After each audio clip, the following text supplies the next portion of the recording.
ये 10 मिनट का डिक्टेशन है पत्रिका से। Ready 1 2 3 start.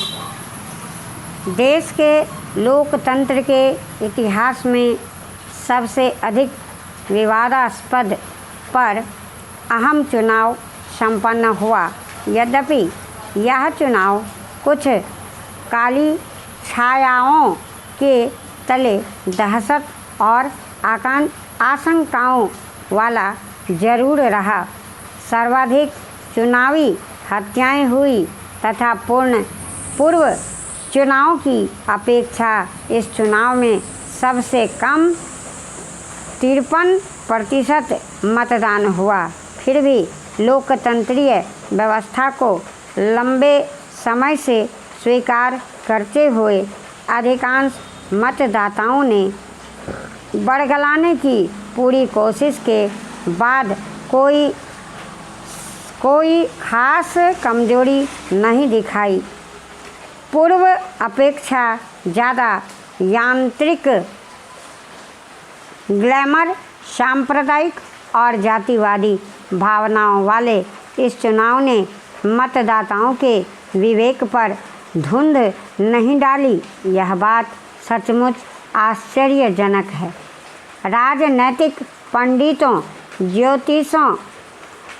ज्योतिषियों, दंभी और बड़बोले आकलन करने वालों को अपनी पुष्ट मानसिकता से नकारने वाला भारतीय मतदाता अशिक्षित होने के बावजूद सचमुच करिश्मा करने वाला फिर सिद्ध हुआ है। हमारे राजनीतिक नेताओं को जब इस प्रमाणित तथ्य को स्वीकार कर लेना चाहिए।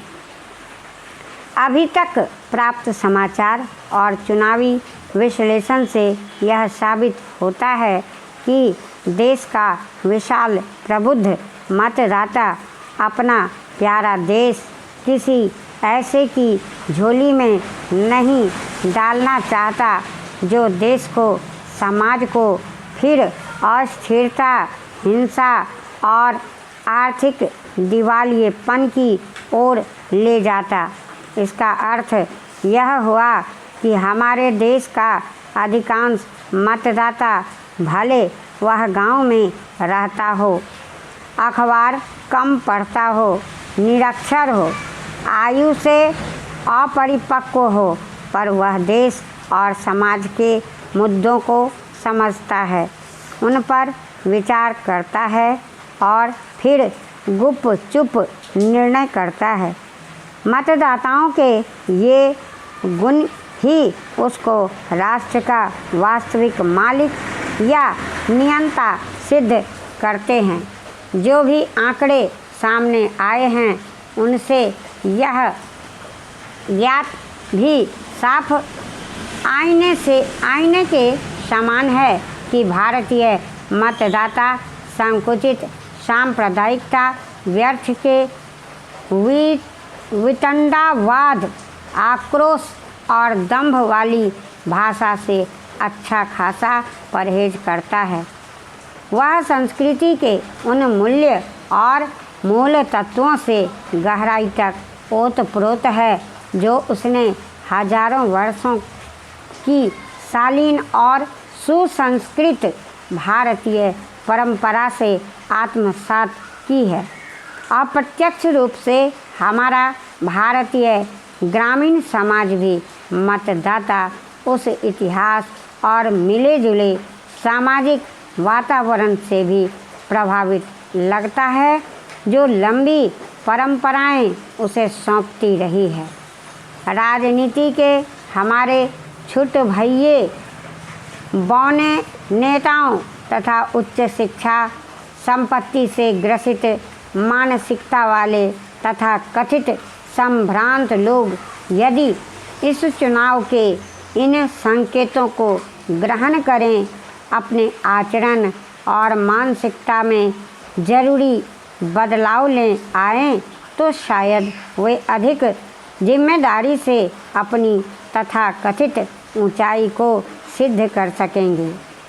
देश के मतदाताओं ने अपनी परिपक्वता और सोच को तो सिद्ध कर ही दिया, पर इसी के साथ मतदाताओं का यह दायित्व भी शुरू हो जाता है कि जिन उम्मीदों और प्रगतिशीलता की कामना करके उसने प्रतिनिधियों को चुना है, उन्हें सरकार बनाने के लिए दिल्ली भेजा है, वे पूरी हो और उनके निर्वाचित प्रतिनिधि राष्ट्रीय और नागरिक मुद्दों की अनदेखी न करें, सत्ता सुविधाओं और संपत्ति बटोरने का चालू खेल ना खेलने लगे, उसकी सतर्क निगाहें उनके क्रियाकलापों को आंकती रहे। हर मतदाता का अब यह पहला कर्तव्य है। कांग्रेस को फिर सबसे बड़ी पार्टी के रूप में उभर आने पर उतना संतोष नहीं हो सकता जितना उत्तर प्रदेश खो देने का मलाल। कांग्रेस के हाथ से निकलकर उत्तर प्रदेश भारतीय जनता पार्टी के हाथ में चला गया है। भारतीय जनता पार्टी उत्तर भारत के 3 प्रदेशों में पहले ही पैर फैला चुकी है। मध्य प्रदेश, राजस्थान और हिमाचल प्रदेश में उसकी सरकारें हैं। उत्तर प्रदेश में सरकार बना लेने के बाद भोपाल से लखनऊ तक भारतीय जनता पार्टी का राज हो जाएगा। उत्तर भारत के इस विशाल क्षेत्र में कांग्रेस के पास एक छोटा सा द्वीप है। हरियाणा अकेले दम पर उत्तर भारत की राजनीति पे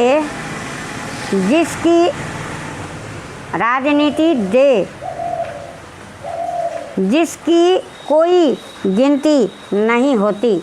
जब तक उत्तर भारत भारतीय राजनीति का शक्ति केंद्र रहा है, आज तक ऐसा कभी नहीं हुआ कि दिल्ली में ऐसी कोई सरकार बनी हो जिसे देश के सबसे महत्वपूर्ण इलाके का पूरा भरोसा ना हासिल रहा हो।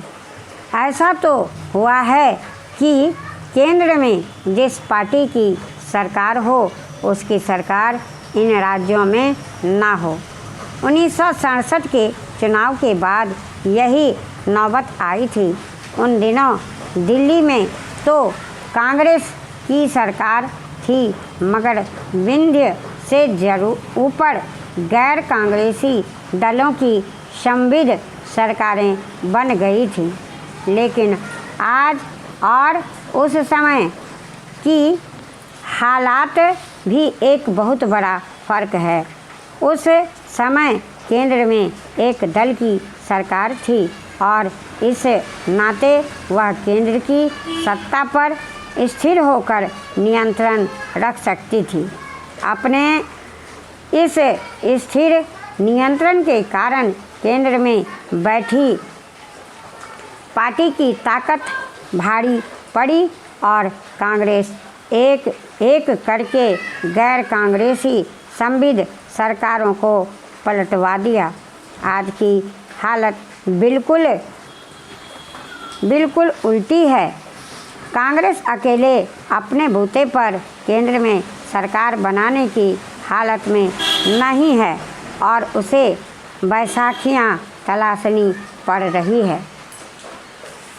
जो पार्टी भोपाल से लेकर लखनऊ तक राज कर रही हो वह तो अपने आप में एक समानांतर सरकार भी चला रही मानी जा सकती है।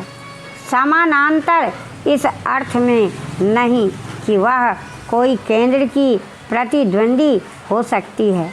समानांतर सिर्फ इस मायने में कि वह आपसी तालमेल के जरिए इतना बड़ा तंत्र खड़ा कर सकती है कि दिल्ली की सरकार से लगभग बराबरी के स्तर पर बात कर सके। अगर वह कोई सभी राज्यों के हितों का मुद्दा उठाए तो देश भर की राज्य सरकारों को नेतृत्व दे सकती है।